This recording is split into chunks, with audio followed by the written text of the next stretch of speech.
Cracky.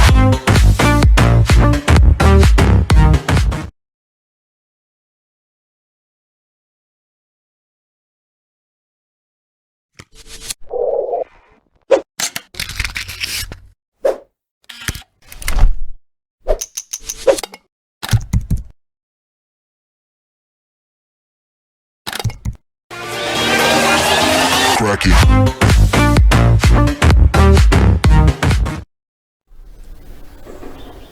Assalamualaikum warahmatullahi wabarakatuh. Salam sejahtera untuk kita semua, senantiasa dalam lindungan Allah Subhanahu wa taala dan tetap dalam keadaan sehat walafiat.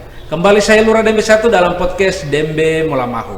Dan pada hari ini kita akan mengupas tuntas, menggali lebih dalam lagi tentang sejarah Benteng Otanaha dalam part 2 pada podcast kali ini. Dan pada hari ini kami kedatangan tamu yang paling istimewa. Beliau juga pernah kami undang dan hadir mengulas tentang sejarah Benteng Otanaha. Siapa beliau? Kita perkenalkan setelah cuplikan video yang satu ini.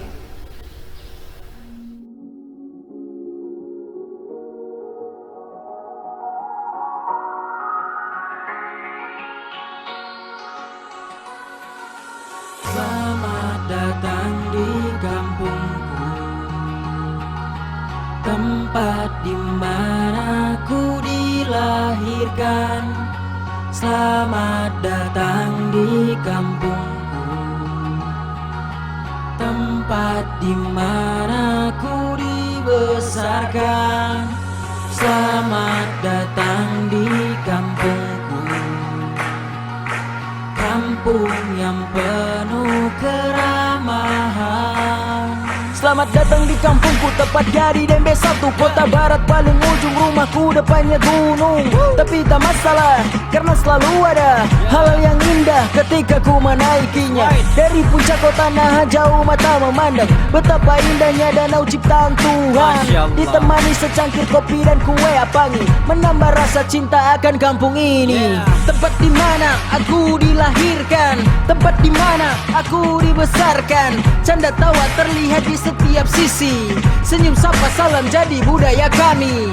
3 destinasi wisata bisa kalian temui: Otanaha, Danau Makam Aulia, tempat religi. Dan jangan lupa ada festival Lapangi setiap 10 Muharram diperingati. Selamat datang di kampungku,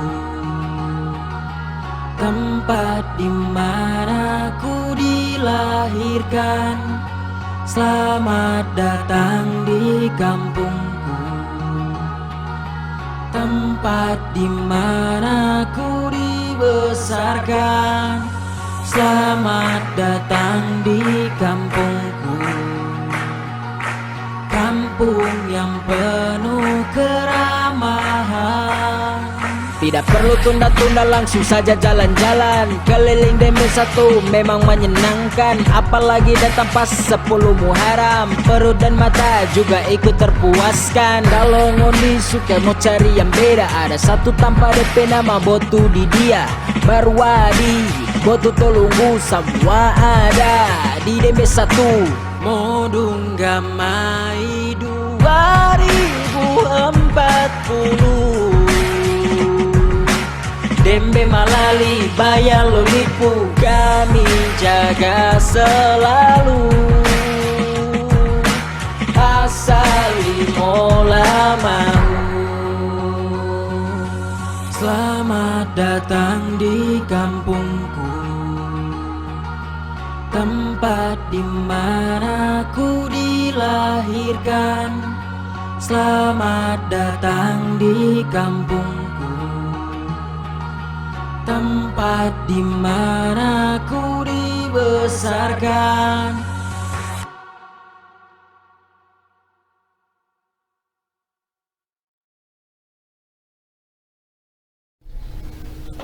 Oke, seperti janji saya bahwa kita akan memperkenalkan tamu kita pada pagi hari ini. Siapa beliau? Kita sapa.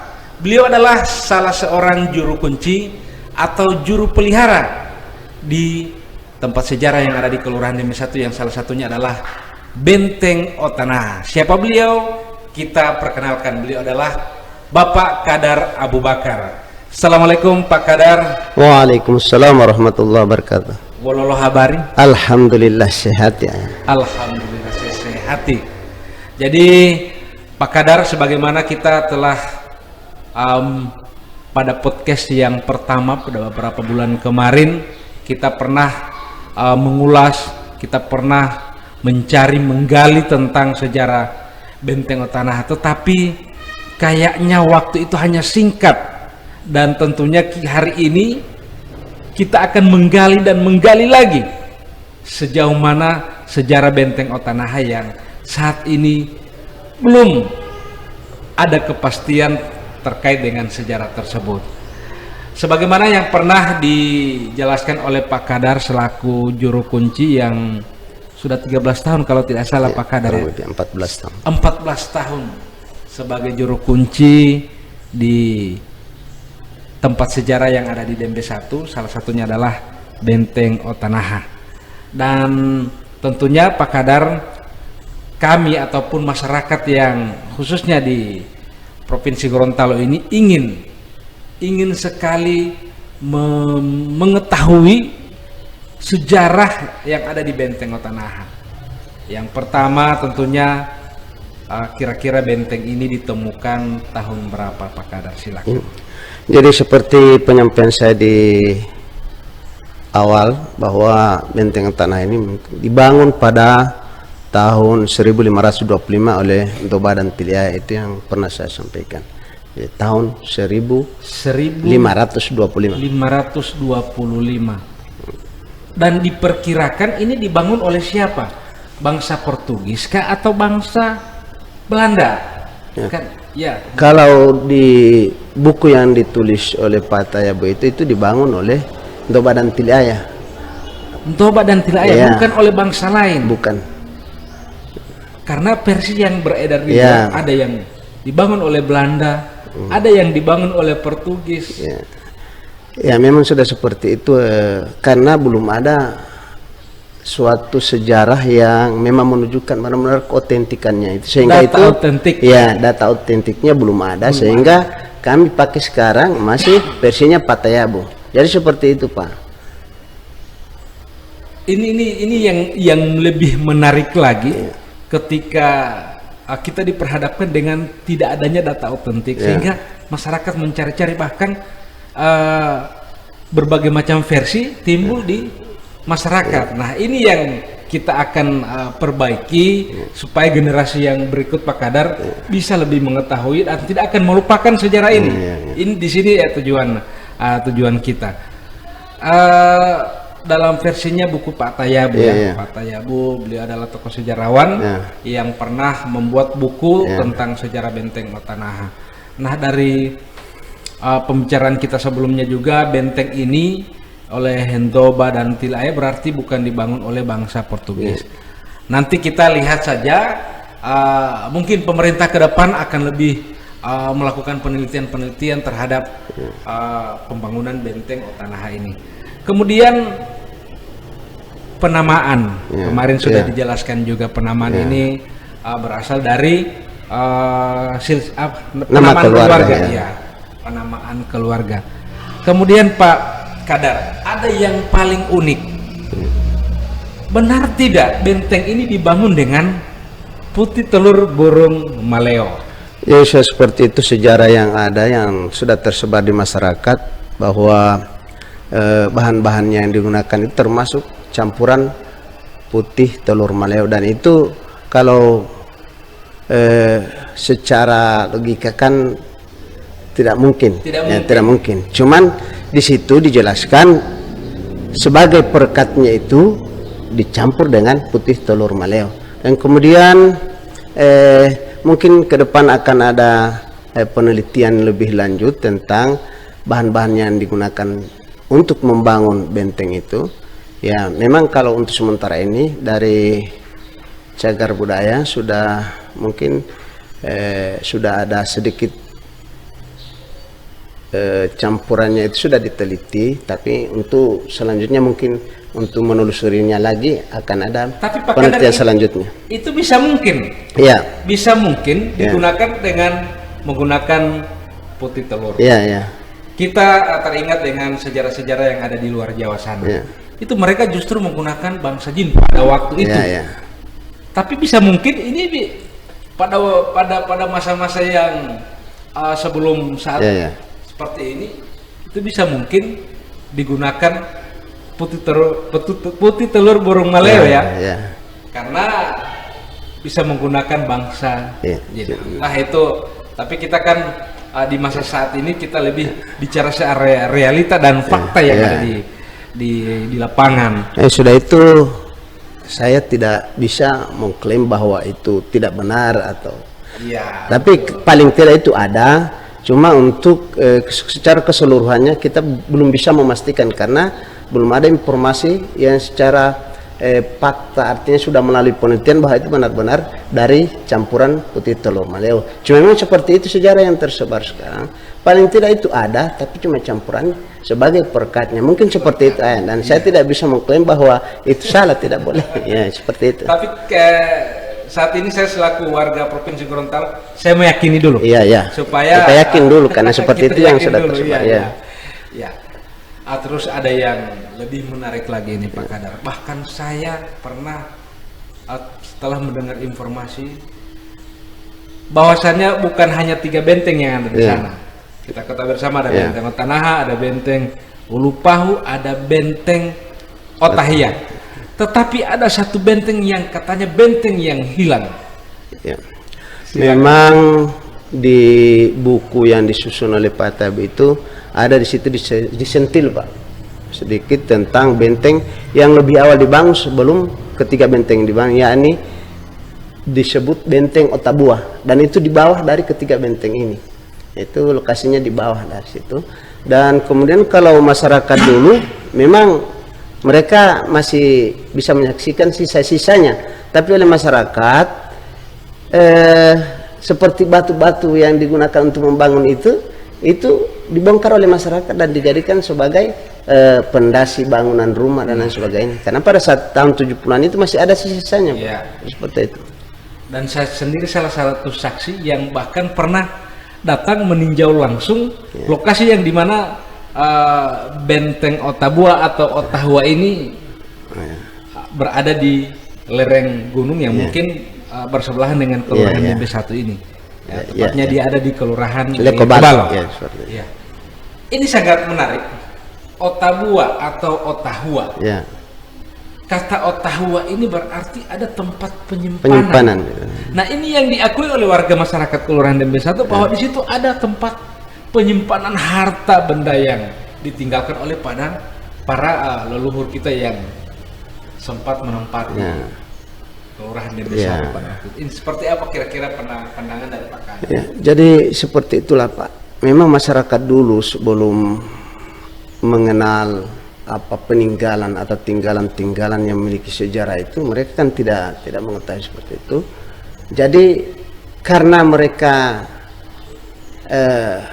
artinya memperkirakan bahwa benteng ini pasti ada menyimpan sesuatu benda atau barang antik, dan itu sehingga oleh warga. Jadi seperti itu. Jadi mereka bongkar karena pada saat itu masyarakat belum memahami betul tentang peninggalan. Jadi seperti itu tidak harus terjadi karena akan merusak tempat sana. Kan sangat disayangkan, jujur pemirsa, kami pada tahun 2018 itu kami meninjau langsung di tempat itu, bahkan kami menemukan sisa-sisa batu. Sisa-sisa batu yang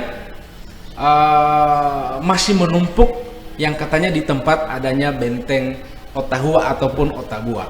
Dan itu kami diajak oleh salah satu warga yang memang butuh pengorbanan Pak Kadar, harus melewati beberapa lereng seperti itu, dan melewati beberapa pagar yang kami itu masuk lewat bawah pagar, sehingga karena kami merasa penasaran dan ingin mengetahui lebih jelas, dan langsung di lapangan kami datang ke sana, dan itu kami sudah sampaikan ke Dinas Pariwisata. Hanya memang dalam hal ini jangan sampai di masyarakat ini bisa menjadi hal yang negatif. Mereka akan mencari, karena namanya Otahua, tempat penyimpanan. Walaupun beredar banyak di kelurahan ini, di situ ada tempat harta karun, ada tempat penyimpanan sisa-sisa perjuangan pada waktu itu, tapi entahlah itu kita tetap jaga keberadaan, kita tetap pelihara ini ketiga benteng, walaupun ada satu benteng yang sudah katanya hilang dan masih ada sisa-sisa. Sehingga insya Allah ke depan ini menjadi perhatian juga untuk pemerintah, lebih khusus pada pariwisata Kota Gorontalo, untuk bisa lebih memperhatikan lagi tempat-tempat sejarah yang ada di Kota Gorontalo. Kemudian kita kembali ke perang antara Naha. Setelah Naha yang menemukan benteng ini, kemudian terjadi perang antara Naha dan Hemuto. Kemudian dimenangkan oleh Hemuto. Berarti setelah Naha kalah, berarti benteng ini dikuasai oleh Hemuto. Seperti itu Pak Kadar mungkin. Jadi seperti yang saya sudah sampaikan awal, bahwa perang saudara itu terjadi dua kali antara Hemuto dengan Naha. Nah, di awal kan Naha dengan Paha gugur, kalah. Kemudian istri Naha, Ohihia, pada saat itu mengandung. Nah, karena begitulah kekuasaan Tuhan yang seperti itu. Setelah lahir, anak ini seolah-olah cepat pertumbuhannya. Nah, pada saat itu diceritakanlah oleh ibunya atau oleh Ohihia ini bahwa ayahnya gugur terbunuh. Atau mati terbunuh oleh. Nah, sehingga dia menuntut balas. Kemudian seperti apa yang saya sudah sampaikan juga, bahwa dari cerita yang ada itu bahwa Limonu ini lahir dengan sebilah keris, seperti itu. Dan keris ini yang Limonu ini anaknya dari Ohihia, yang ditinggalkan oleh Naha pada saat itu. Ohihia dalam keadaan mengandung, yang lahir dengan sebilah keris. Dan keris itulah yang dimanfaatkan oleh Limonu untuk membunuh Hemuto. Jadi seperti itu. Nah, kembali ke si Naha yang telah menemukan benteng ini.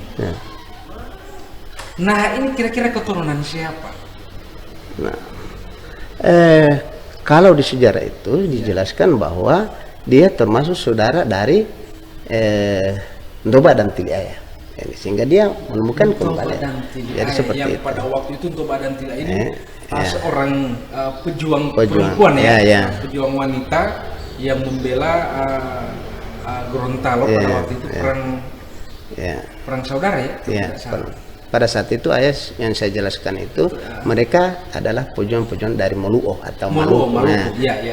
Jadi seperti itu. Ditahan di Maluku Nah, setelah ditinggalkan itu, nah di tahun 1585 Naha menemukan benteng ini, sehingga benteng itu dinamakan Kota Naha. Jadi seperti itu yang saya sudah ceritakan. Kembali kami sampaikan ke Bapak dan Ibu pemirsa di rumah atau di mana saja berada, bahwa penamaan ini kalau kita menyatakan atau menamakan benteng, berarti itu adalah Ota.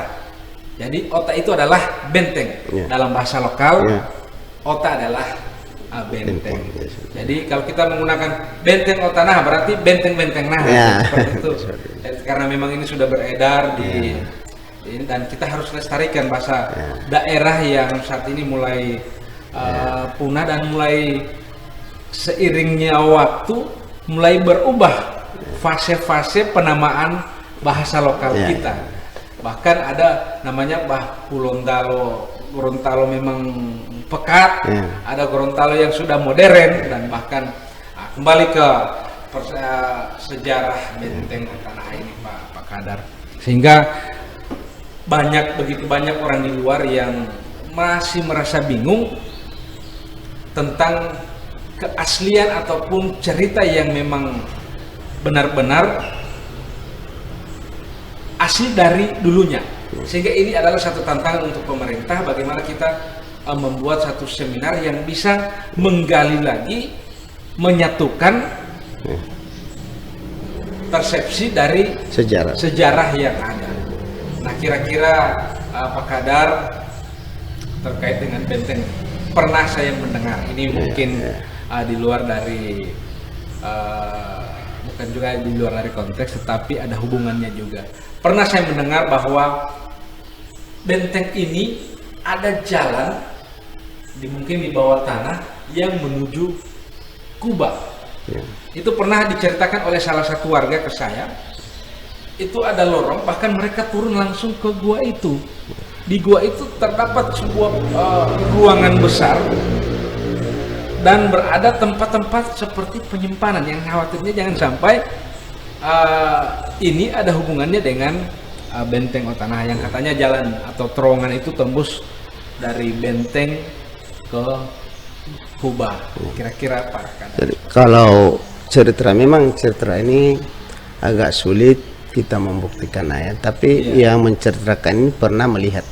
Tapi saya tidak selalu menafikan itu karena saya sendiri juga belum melihat secara langsung bahwa goa itu sampai ke sana. Tapi dari cerita-cerita yang ada seperti itu oleh orang-orang tua dulu, katanya seperti itu, ada pintu di sana, pintu goa, kemudian dia tembus sampai di benteng dan lain sebagainya. Jadi seperti itu. Cuman dalam hal ini saya tidak langsung mengungkapkan karena apa?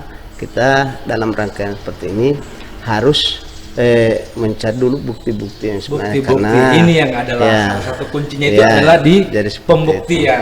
Apalagi di Provinsi Gorontalo ini ada salah satu jawatan yang memang menangani tentang kepurbakalaan, sehingga kita harus hati-hati dalam menyampaikan itu. Karena ada undang-undangnya. Ada undang-undang cagar budaya nomor 11 tahun 2010. Nah, di situ. Tahun 2010. Sehingga itu saya tidak menyampaikan secara terang-terangan hal seperti itu. Jangan sampai ini akan menarik masyarakat.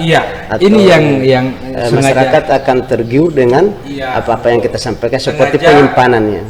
Kita bahas di sini supaya masyarakat lebih paham bahwa di sana itu hanya cerita. Cerita seperti hanya cerita yang mungkin ini dari orang ke orang, biasanya cerita yang kecil dibesar-besarkan dilebih-lebihkan Pak, jadi seperti itu mendapatkan informasi dari orang per orang bisa dan mudah-mudahan ini tidak menjadi sisi negatif bagi yang mendengar atau bagi yang menyaksikan podcast kita pada hari ini. Hanya kita meyakini saja bahwa di situ ada, karena memang ini Pak Kadar, bahkan kami setelah mendengar informasi itu bahwa di sana ada gua, katanya ada salah satu warga Dembe yang sempat turun dan menjadi pekerja di situ. Saya cari beliau dan saya tanya ke apa benar kamu menari ayam? Oh gua itu, lu barang harta karun. Iya lu ayah, hanya binatang-binatang buas yang berbisa yang ada di sana. Nah, ini yang dikhawatirkan, mudah-mudahan masyarakat bisa paham bahwa di situ walaupun ada itu mungkin secara gaib mungkin dijaga oleh makhluk-makhluk halus. Ya seperti itu memang kasus ini pernah terjadi. Benteng itu kan pernah terjadi hal seperti itu karena masyarakat sudah perhatian sudah ke tempat penyimpanan barang-barang, sehingga ada salah satu benteng, di benteng tanah itu ada semacam batu yang seperti meja, dan itu dibongkar karena mereka memperkirakan bahwa barang-barang itu ada di bawah meja itu, sehingga mereka bongkar. Seperti ini seperti ini yang dijaga. Ini yang patut kita sesali bersama, bahwa mungkin pada waktu itu perhatian pemerintah belum terlalu serius terhadap pemeliharaan situs-situs ini, sehingga yang konon katanya ada meja yang berbentuk seperti angka 8. Seperti itu Pak Kadar seperti itu. Bukan angka 8 tapi agak-agak meja batu. Meja batu. Yang ada di benteng yang menyerupai angka 8. Itu kira informasi yang kami terima, yang hanya sayangnya ini kalau memang masih bisa ada ataupun meja ini bisa berada di tempat itu, patut kita syukuri. Hanya sayang sudah tidak berada di situ lagi, karena terinformasi pada waktu itu banyak warga yang saling membicarakan tentang keberadaan daripada harta karun yang ada di tempat itu, sehingga ini yang patut kita sosialisasikan, patut kita berikan pemahaman ke publik bahwasanya di sana itu tidak ada. Hanya mungkin cerita-cerita yang dibesar-besarkan oleh warga. Nah, setelah kita kembali ke topik lagi Pak Kadar ya, setelah benteng ini sinahanya sudah tidak ada, kemudian ada penerusnya Silimonuu.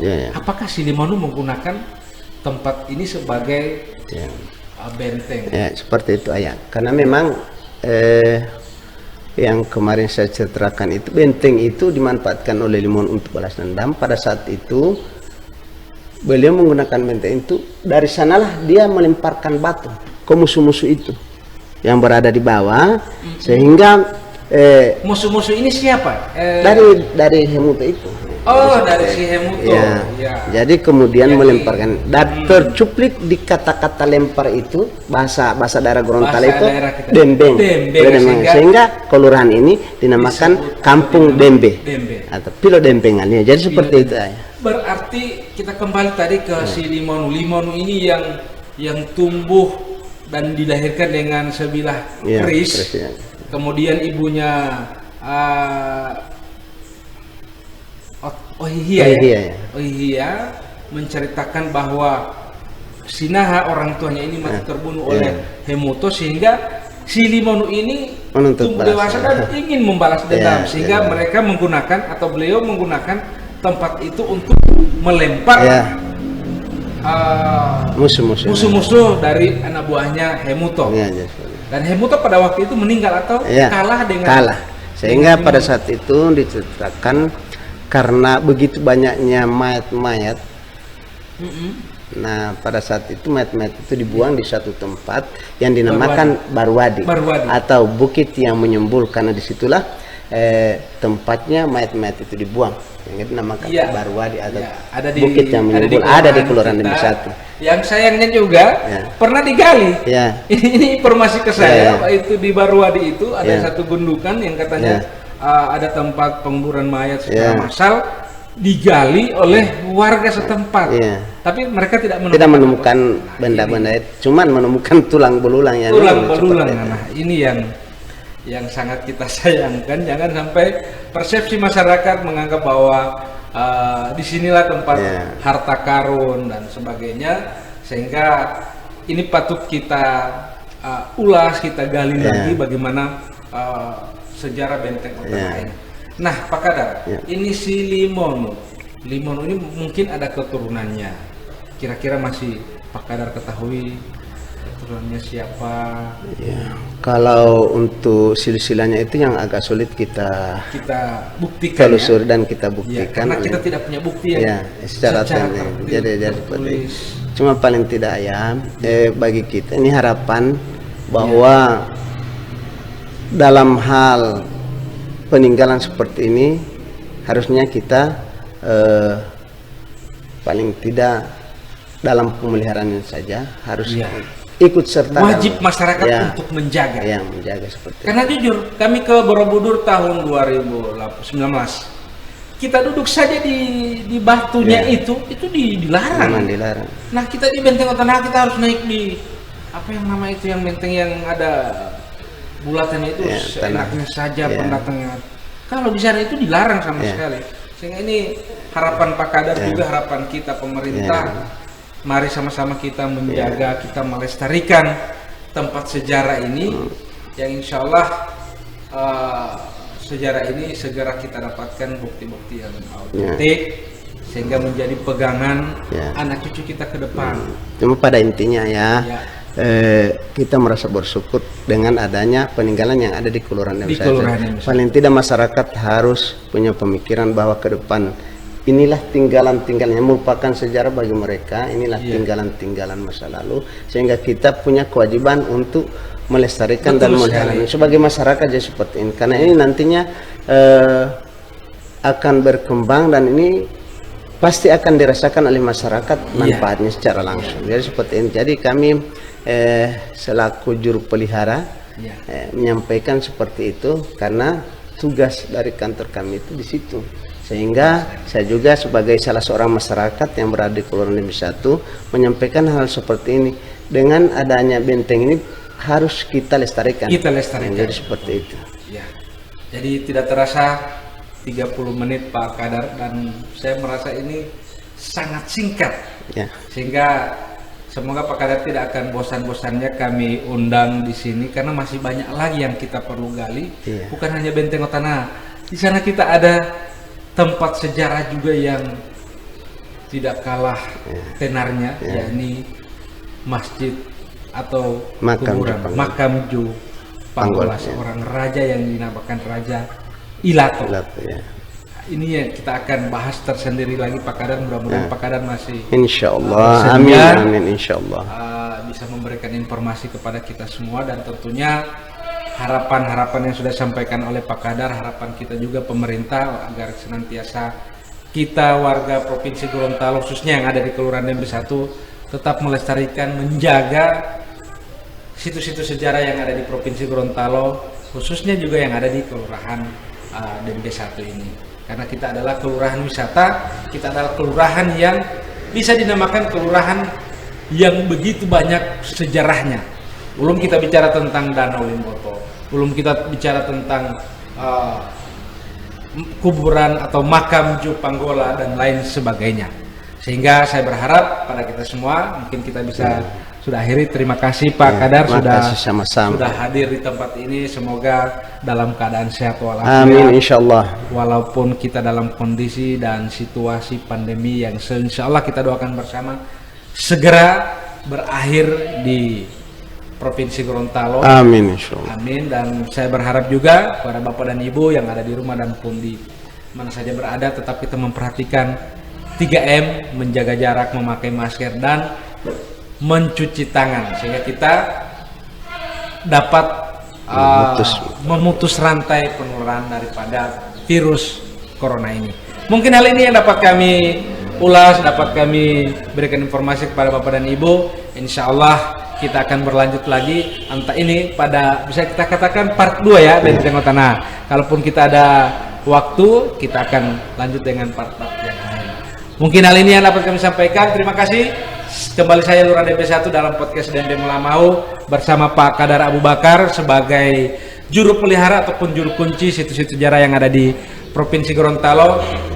Undur diri dan mengucapkan billahi taufiq wal hidayah. Assalamualaikum warahmatullahi wabarakatuh.